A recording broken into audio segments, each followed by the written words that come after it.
Baik, assalamualaikum warahmatullahi wabarakatuh.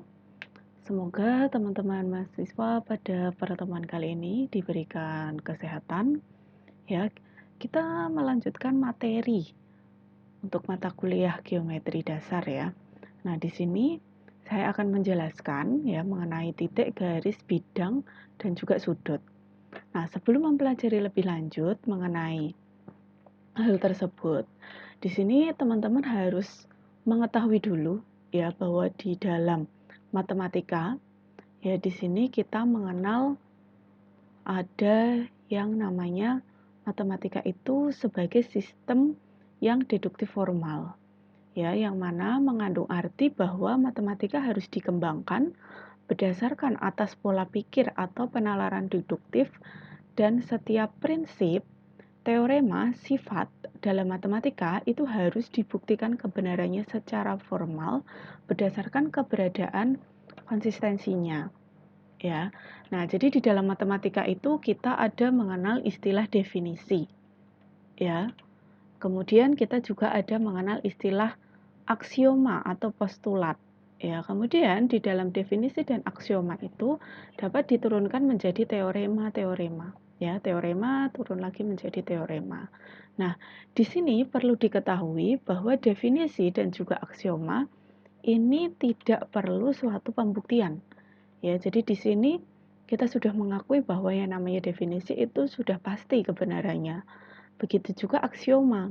Ya, jadi kalau misalkan ada pertanyaan yang dimana pernyataan itu merupakan suatu definisi atau aksioma, maka kita tidak perlu membuktikannya. Nah, sebaliknya, jika pernyataan itu merupakan teorema, ya, maka kita perlu untuk membuktikan teorema tersebut. Ya, nah dari mana teorema itu dibuktikan? Nah, jadi teorema itu dibuktikan itu dari definisi yang sudah kita ketahui atau aksioma, ya. Nah, ketika teorema ini di sini sudah terbukti, nah maka di sini bisa memungkinkan lagi untuk muncul teorema baru, yang mana bisa jadi adalah turunan dari teorema sebelumnya.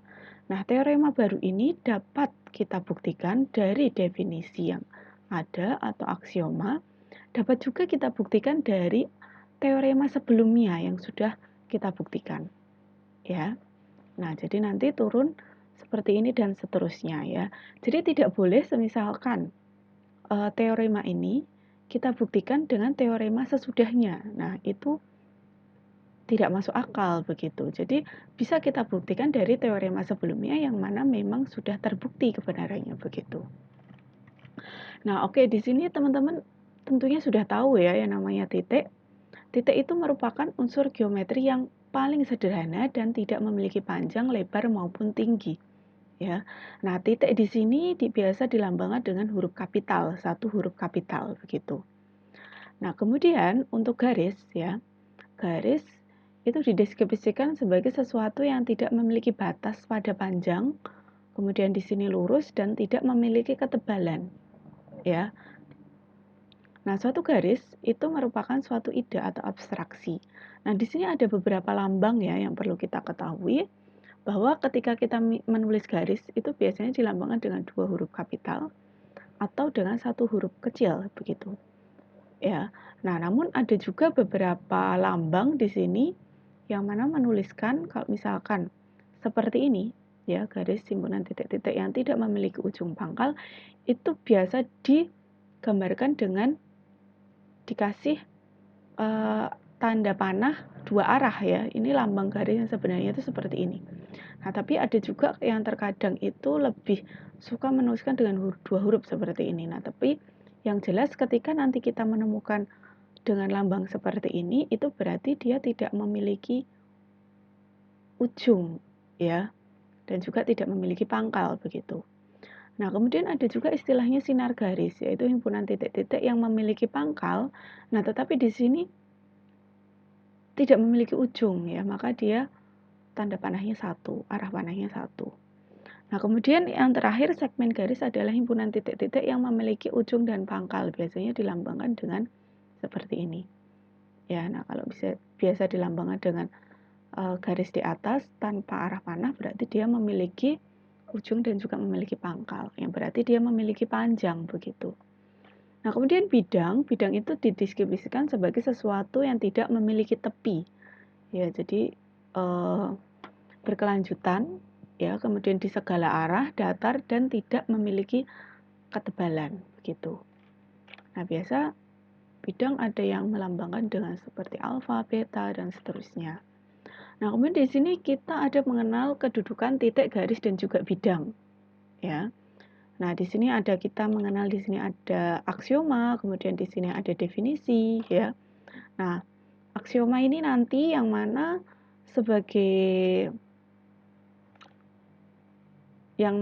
di sini teman-teman harus tahu ya, karena ini nanti ketika saudara ingin membuktikan suatu teorema maka butuh aksioma dan juga definisi yang sudah ada.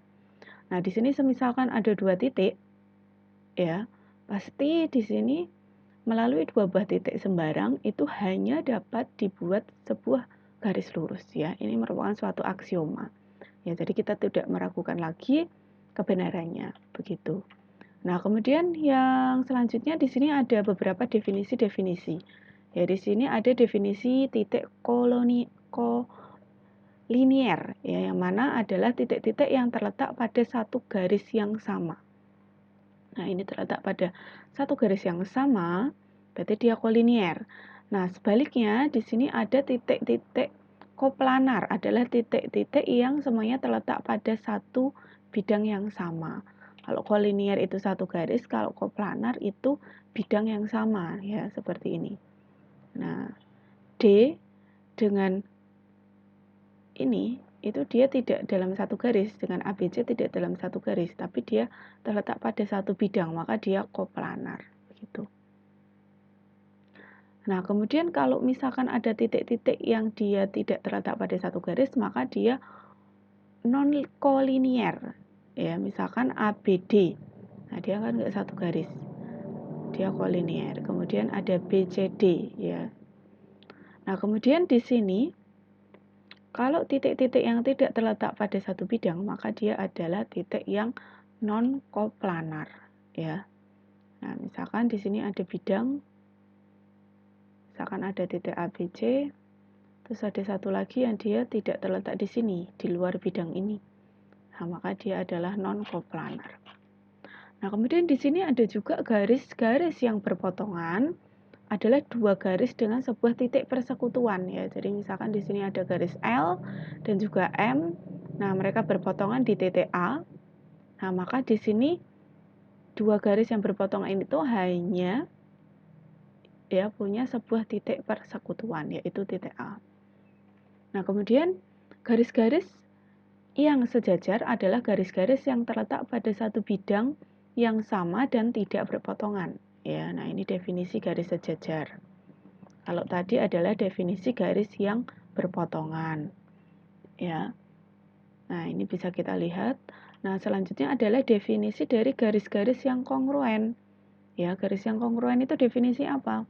Garis-garis kongruen adalah 3 atau lebih garis koplanar yang mempunyai satu titik persekutuan. Nah, yang selanjutnya ini aksioma ya. Aksioma di sini melalui 3 buah titik sembarang ya, di mana ketiga titik itu tidak kolinier atau segaris, maka hanya dapat dibuat sebuah bidang. Oke, nah ini ada istilah aksioma lagi ya. Jika sebuah garis dan sebuah bidang, nah ini ada sebuah garis dan ini ada sebuah bidang mempunyai 2 titik persekutuan, ya, titik A dan titik B, maka garis itu seluruhnya, ya, garis ini seluruhnya terletak pada bidangnya, ya. Nah, itu adalah definisi dari garis dan bidang garis yang terletak pada bidang, begitu. Ini aksioma, maaf. Nah, sekarang sudut ya. Nah, teman-teman pasti sudah tahu apa itu sudut. Sudut sendiri merupakan daerah yang dibentuk oleh 2 sinar garis dengan pangkal yang sama. Ya, nah ini. Mereka bertemu, ini pangkalnya adalah titik A. Ya, ini ada 2 ruas garis AC dan juga AB. Kemudian titik pangkalnya adalah titik A. Nah, maka ini adalah sudutnya. Nah, biasa sudut itu dilambangkan dengan seperti ini, 3 huruf, yang mana huruf tengah itu menyatakan letak, ya, letak titik sudutnya. Jadi BAC maka dia terletak nantinya sudutnya itu di sini, di pangkal titiknya itu di titik A ini, ya. Nah, ini adalah ujung-ujungnya BC. Atau bisa juga ditulis dengan satu huruf sudut A begitu, ya. Tapi memang yang lebih akurat itu ini. Karena kan bisa jadi A kalau misalkan kita tambah satu garis lagi, nah dia bisa jadi ini nanti akan berbeda, akan ada dua akan ada dua sudut A begitu ya. Tapi kalau ini kan jelas BAC diapit oleh sisi AB dan AC begitu. Nah, kemudian di sini sudut berdasarkan besar itu terbagi atas ada sudut lancip, di mana sudut lancip itu besarnya 0 sampai 90 derajat. Ada sudut siku-siku yang mana besarnya adalah tepat 90 derajat. Ada sudut tumpul yang mana besarnya adalah 90 derajat sampai 180 derajat. Ya, jadi lebih dari 90 kurang dari 180. Nah, sedangkan sudut lurus itu besarnya tepat 180 derajat. Kemudian ada sudut refleks, yaitu sudut yang besarnya lebih dari 180 derajat, ya, kemudian kurang dari 360 derajat, ya.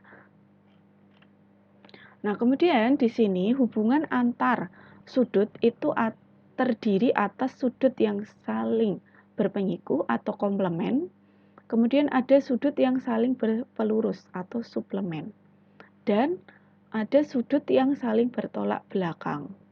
Nah, kita lihat dulu definisi dari sudut yang berpenyiku atau komplement, ya.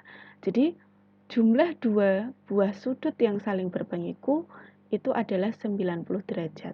Ya, jumlah dua sudut yang saling berpenyiku atau berkomplement adalah 90 derajat. Nah, kita lihat di sini ada sudut siku-siku ya. Nah, otomatis di dalamnya itu adalah dua sudut yang saling berpenyiku. Ada sudut ABC dan juga sudut CBD. Ya. Nah, di sini dapat kita katakan bahwa sudut CBD itu merupakan penyiku dari sudut ABC. Ya, atau sebaliknya, sudut ABC ini merupakan penyiku dari sudut CBD. Ya, karena dua sudut ini kalau ditotal itu jumlahnya adalah 90 derajat. Nah, kemudian ada sudut yang saling berpelurus atau bersuplemen, ya. Nah, dua buah sudut itu saling berpelurus, ya, yang mana jumlah dua sudutnya itu adalah 180 derajat. Nah, ini dua sudut saling berpelurus. Ya, semisalkan sudut ABC itu merupakan pelurus dari sudut CBD. Atau sebaliknya, sudut CBD merupakan pelurus dari sudut ABC, ya. Nah, kemudian ada sudut yang saling bertolak belakang. Nah, di sini ya kita tahu bahwa dua sudut yang bertolak belakang itu besarnya sama, ya. Nah, kita lihat di sini sudut AEC itu bertolak belakang dengan sudut DEB, ya. Begitu pula dengan sudut AED itu bertolak belakang dengan sudut CBE atau BED, ya. Nah, ini udah ada tandanya. Jadi dua sudut yang bertolak belakang besarnya sama begitu. Ini dan ini sama, ini dan ini sama. Oke. Nah, kemudian teman-teman di sini ada beberapa teorema ya, ada beberapa teorema-teorema yang mana perlu kita buktikan tentunya kebenarannya. Ya.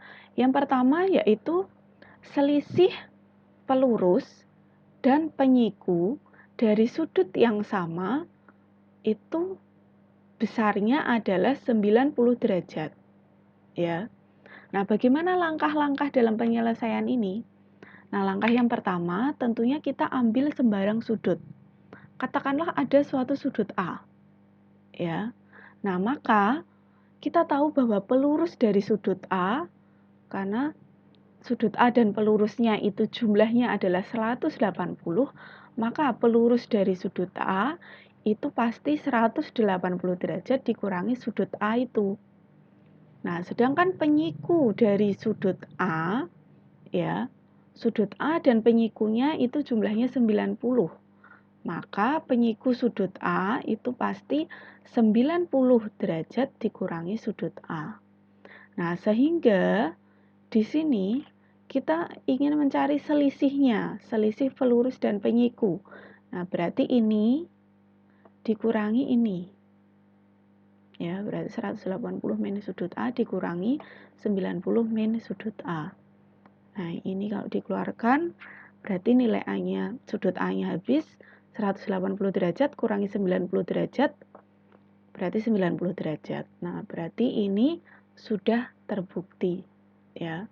Nah, tentunya pembuktian itu ya kita peroleh dari definisi tadi, ya kan? Kemudian yang selanjutnya, dua sudut yang pelurusnya sama, maka besarnya juga akan sama, begitu. Nah, misalkan di sini pelurus A itu kita misalkan sama dengan pelurus B. Ya.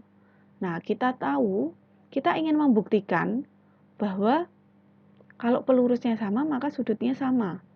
Nah, berarti kita ingin membuktikan bahwa sudut A itu sama dengan sudut B, begitu, berdasarkan kalimatnya ini. Nah, kita akan lihat pembuktiannya. Kita tahu bahwa pelurus A itu adalah 180 min sudut A. Ya, sedangkan pelurus B itu adalah 180 min sudut B. Nah, di sini 180 bisa kita pindah ruas ya. Ini habis, sudut B di sini jadi positif, A di sini jadi positif. Nah, maka ini terbukti. Oke. Nah, selanjutnya ada ini, sudut yang bertolak belakang itu besarnya sama. Ya. Nah, oke teman-teman, tadi di atas itu sebenarnya sudah ada ini ya, dua sudut yang bertolak belakang ini. Nah, ini sebenarnya itu bukan definisi ya. Jadi ini harusnya itu belum ada. Karena ini merupakan suatu teorema. Ya, jadi yang sudah ada itu dua sudut ini yang saling berpelurus dan berpenyiku. Nah, sedangkan yang saling bertolak ini kita perlu untuk membuktikan begitu. Nah, maka di sini kita akan akan membuktikan bahwa dua sudut yang bertolak itu siapa?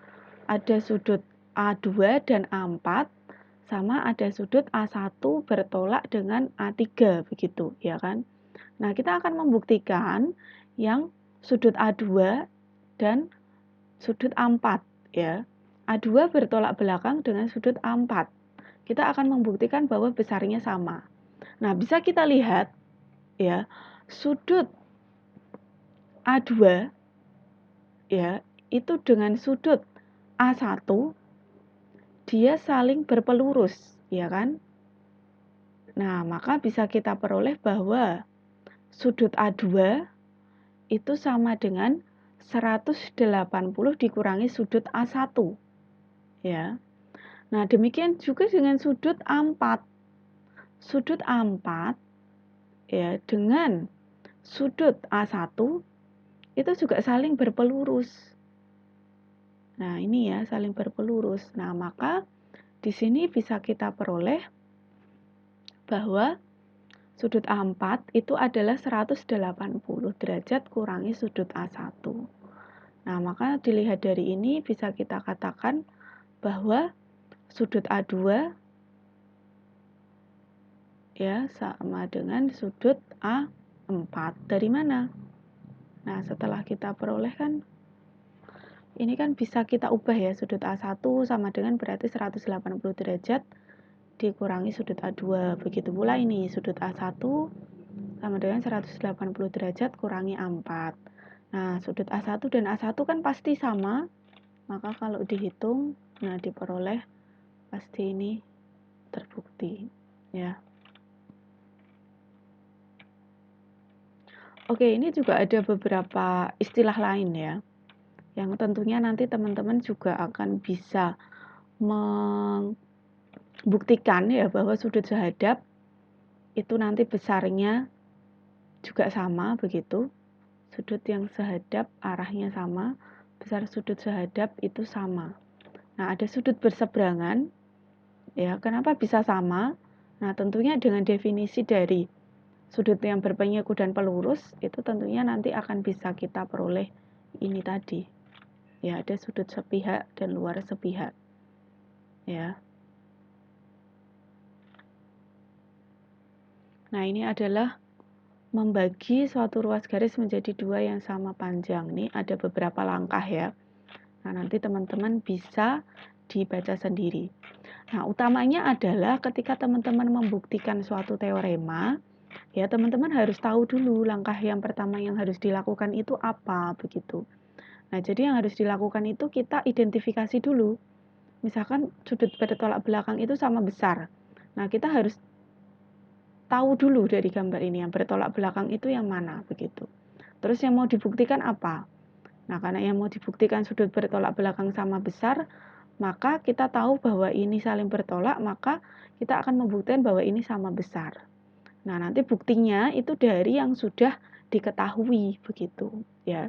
Nanti bisa diproses sehingga diperoleh sesuai dengan yang akan dibuktikan, ya. Nah, begitu sekiranya ya teorema yang mana kaitannya dengan sudut, ya nanti teman-teman secara lebih detailnya bisa dibaca ya dari file yang sudah saya lampirkan di Elena. Ya, sekian penjelasan dari saya, semoga bermanfaat. Wassalamualaikum warahmatullahi wabarakatuh.